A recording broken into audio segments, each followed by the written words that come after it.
अहोई अष्टमी की व्रत कथा। एक गांव में एक साहूकार अपनी पत्नी और 7 बेटों के साथ रहता था। उसकी पत्नी घर की दीवारों को पोतने के लिए मिट्टी लेने खदान में गई और खुरपी से मिट्टी खोदने लगी। जब वह मिट्टी निकाल रही थी, उस वक्त खुरपी से एक स्याहू का बच्चा मर गया। इसके बाद साहूकार की पत्नी ने अपने हाथों से की हुई हत्या पर विलाप शुरू कर दिया और वह दुखी होकर अपने घर लौट आई। कुछ समय के बाद उसका एक बेटा बहुत बीमार हो गया।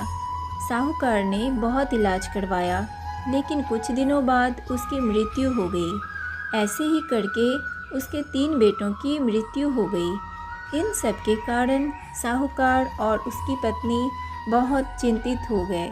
एक दिन साहूकार की पत्नी अपने पड़ोसियों से बात करते वक्त अपने पुत्रों को सोचकर रोने लगी।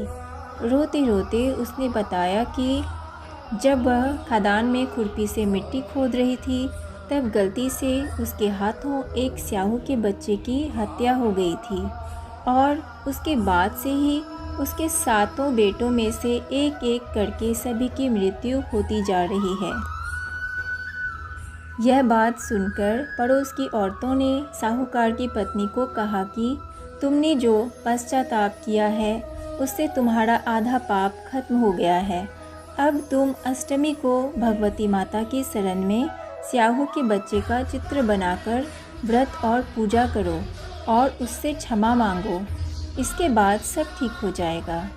फिर साहूकार की पत्नी ने यह बात मानकर कार्तिक मास की कृष्ण पक्ष की अष्टमी का व्रत और पूजन किया।